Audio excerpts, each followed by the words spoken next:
Victoire 3-2 du FC Barcelone face au Real Madrid. C'était l'affiche de la finale de la Supercoupe d'Espagne.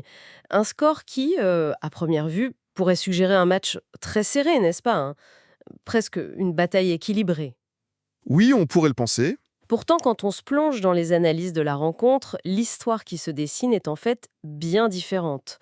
L'objectif aujourd'hui, c'est vraiment d'aller au-delà de ce simple résultat, pour décrypter ce que ce classico révèle des dynamiques actuelles des deux clubs.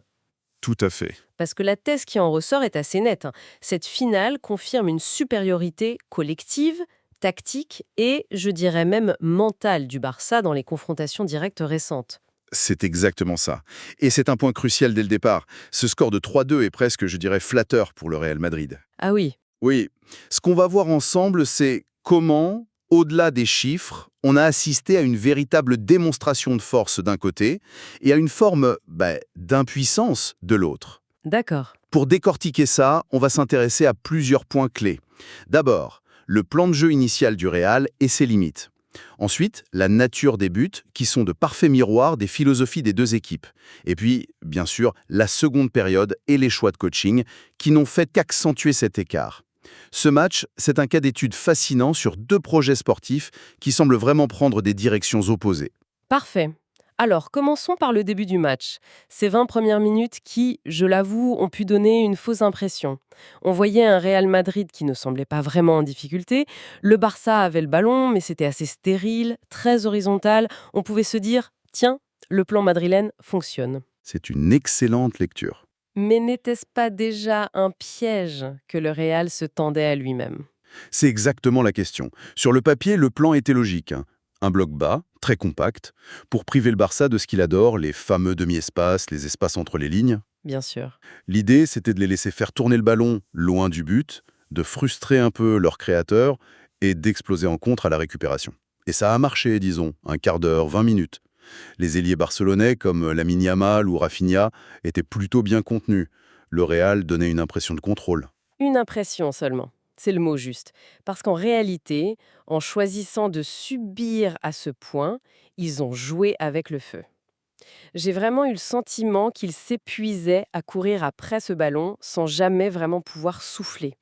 C'est un plan qui demande une rigueur et une concentration extrême. Exactement. Et c'est là que la structure s'est fissurée. Ce genre de plan de jeu a une limite, il vous use. Et plus les minutes passaient, plus on voyait le bloc madrilène reculer, s'enfoncer presque inexorablement vers sa propre surface. Oui. Et sous cette pression constante du Barça, la lucidité a commencé à baisser.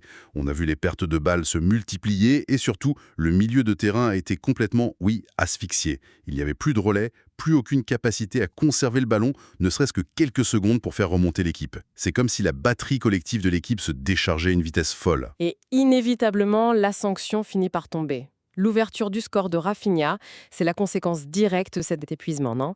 L'action est presque une caricature, dans le bon sens du terme, de l'ADN du Barça. Absolument. De la patience, une circulation rapide. On trouve l'homme libre entre les lignes et la projection est immédiate. C'est fascinant ce but parce qu'il n'a rien d'un coup de génie soudain ou d'un hasard. C'est l'aboutissement méthodique d'un vrai travail de sape. Le Barça n'a pas paniqué, ils n'ont pas tenté de forcer la décision, Non, pas du tout. ils ont fait confiance à leurs principes, ils ont usé l'adversaire et au moment précis où une petite brèche est apparue, ils ont accéléré. C'est la signature d'une équipe qui a une confiance totale en son projet. Et c'est là qu'on voit un contraste saisissant avec la réaction du Real. La réaction, elle arrive et elle porte un nom. Vinicius Junior. Et là, on bascule complètement dans une autre dimension. On quitte le collectif pour l'exploit individuel pur. Une action de classe mondiale où il fait tout seul. C'est ça. Et à ce moment-là, on peut se dire que ce genre de talent peut suffire, que ça peut être un tournant psychologique.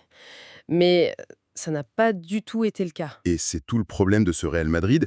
Ce but, c'est à la fois sa plus grande force et sa plus grande faiblesse. Sa force, bien sûr, parce qu'il montre que Vinicius est un des rares joueurs au monde capable de créer une occasion de but à partir de rien, sans aucun soutien collectif. Oui, c'est indéniable. Mais c'est aussi sa faiblesse parce que cette dépendance à l'exploit individuel masque une fragilité collective qui est béante, Une fragilité qui éclate au grand jour de manière... spectaculaire. Moins de 2 minutes.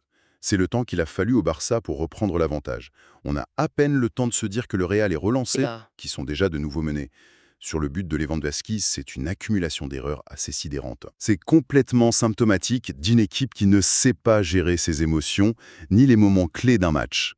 Normalement, revenir au score dans un classico, ça devrait galvaniser une équipe, lui donner la force de tenir, de se réorganiser. Bien sûr. Mais là, au lieu de ça, on a vu une perte de concentration totale. Sur l'action, la défense remonte de manière complètement désorganisée, personne ne communique, la couverture dans l'axe est... Inexistante. Robert Lewandowski se retrouve avec un boulevard pour ajuster sa frappe. C'est un cadeau. Un véritable cadeau. Un cadeau offert par une équipe qui, mentalement, n'a pas su capitaliser sur son seul et unique temps fort. Mais on pourrait argumenter, et certains le font, que c'est justement ça l'ADN historique du Real. Gagner grâce à des coups de génie, des fulgurances, même quand le collectif n'est pas au rendez-vous. C'est un peu inscrit dans leur histoire. Est-ce que ce n'est pas simplement une mauvaise soirée où ce modèle a montré ses limites? C'est une question très pertinente. Sauf que ce qui fonctionnait, peut-être par le passé, semble de plus en plus difficile à reproduire face à des collectifs aussi bien huilés. Et la première mi-temps en est la preuve parfaite. Faisons le bilan offensif du Real à la pause. Un but sur un exploit individuel hors norme, De Vinicius? et le second, l'égalisation de Gonzalo Barcia juste avant la mi-temps, qui arrive sur un coup de pied arrêté. C'est un point crucial, ça. 0 but construit sur une action collective. Aucun danger créé par une séquence de passes maîtrisée. La production offensive du Real en première période, en dehors de ces 2 éclairs, a été d'une pauvreté confondante sur le plan du jeu. Exactement. Et c'est là qu'on voit toute la différence de projet. Le Barça, lui, crée du danger par son système, par son collectif. Le Real, lui, attend que le danger soit créé par un individu. Ça peut marcher, bien sûr. Mais ce n'est pas une base fiable sur laquelle on peut construire une domination. Ce qui nous amène tout droit à la seconde période. Et là, ce qui est frappant, c'est que le Real ne change rien. On aurait pu s'attendre à une réaction, une prise de risque, une volonté d'aller chercher le Barça plus haut sur le terrain. On était en droit de l'attendre, oui. Au lieu de ça, ils reprennent avec exactement le même plan, subir et attendre, face à une équipe qui venait de leur montrer qu'elle savait parfaitement comment démanteler ce plan. C'est un choix tactique difficile à comprendre. C'était un pari ou simplement une absence de solution alternative? Je pense que c'est un mélange des deux. Et ce mélange s'apparente pour moi à un choix suicidaire. Continuer à défendre aussi bas face à ce Barça-là, c'était se condamner à concéder des occasions, c'était espérer un nouvel exploit ou une erreur adverse qui en fait n'est jamais venue. La qualité technique barcelonaise était telle que le troisième but était devenu une simple question de temps. Il était inéluctable. Et il arrive, encore une fois, par Rafinha. L'action est, là aussi, une illustration parfaite des mots madrilènes. L'espace qui lui est laissé aux abords de la surface, il est immense. Immense, oui. Complètement manqué. On sent vraiment une équipe à l'agonie défensivement. Et il faut vraiment insister sur la performance de Rafinha. Au-delà de ses 2 buts, son influence dans les derniers classicos est phénoménale. Il n'est pas seulement un finisseur, il est un poison constant pour cette défense madrilène. Il a un véritable impact mental sur cet adversaire. Il joue avec une confiance qui détend sur toute son équipe. Et ce troisième but, il vient sceller une prestation qui est le symbole d'un collectif où les individualités peuvent briller parce que le cadre, lui, est solide. Abordons un point qui a fait couler beaucoup d'encre, les choix de coaching. J'avoue que je n'ai pas compris la sortie de Vinicius Junior. Difficile. Tété est de très très loin le seul joueur madrilène qui avait montré la capacité de faire basculer le match. Le sortir à ce moment-là, alors que son équipe doit absolument marquer, quel peut être le raisonnement? C'est une décision qui est tactiquement très difficile à défendre. Et le contraste avec le banc du Barça est saisissant. Côté catalan, les entrants se sont fondus dans le collectif sans que le niveau de jeu ou même l'intensité ne baisse. C'est vrai. Ça montre la cohérence du projet et l'adhésion de tout le groupe. Côté Real, non seulement les changements n'ont rien apporté, mais en sortant votre principal détonateur, vous envoyez un message terrible à votre équipe et à l'adversaire. On a l'impression que vous abdiquez presque toute ambition offensive. L'équipe, qui était déjà en panne d'inspiration, s'est retrouvée encore plus démunie. Et d'ailleurs, malgré quelques situations en fin de match, notamment sur des corners, on n'a jamais vraiment senti le Real capable de revenir à 3-3. C'était plus des soubresauts que de la pression, non? Tout à fait. Qu'est-ce qui a manqué dans ces dernières minutes? La lucidité? La confiance? Un peu des deux, je pense. Et l'un nourrit l'autre. Le manque de lucidité dans le dernier geste était flagrant. On a vu des choix précipités, des imprécisions techniques, mais tout cela découle d'une gestion émotionnelle qui est restée fragile du début à la fin du match. L'équipe jouait avec une forme de frustration, presque de résignation, plutôt qu'avec la conviction nécessaire pour renverser une telle situation. Ils n'ont jamais réussi à construire une dernière offensive cohérente. Donc, si on synthétise, ce match est bien plus qu'une simple victoire. Il met vraiment en lumière un écart qui semble se creuser. D'un côté, un FC Barcelone structuré, fidèle à ses principes, où le collectif est roi et permet au talent de s'exprimer. C'est ça. Et de l'autre, un Real Madrid qui paraît presque entièrement dépendant des fulgurances de quelques individualités, sans plan de jeu collectif assez fort pour rivaliser sur 90 minutes. C'est la conclusion la plus juste. Cette finale ne couronne pas seulement un vainqueur, elle met en évidence deux philosophies qui s'affrontent, et peut-être même deux trajectoires opposées. Le Barça est dans une phase de maîtrise de son projet, où chaque joueur connaît sa partition et la joue au service de l'orchestre.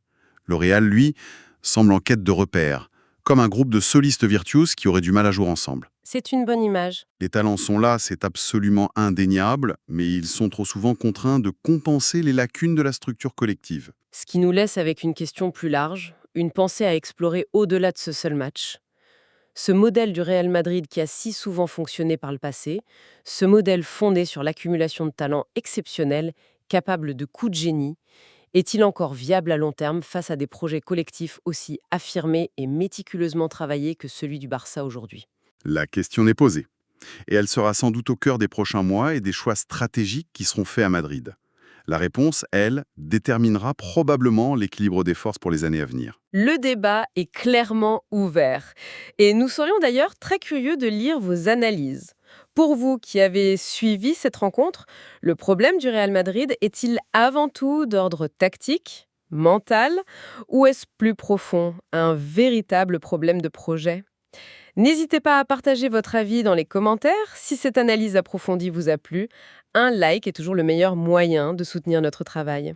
Et bien sûr, pensez à vous abonner pour ne manquer aucune de nos prochaines explorations tactiques.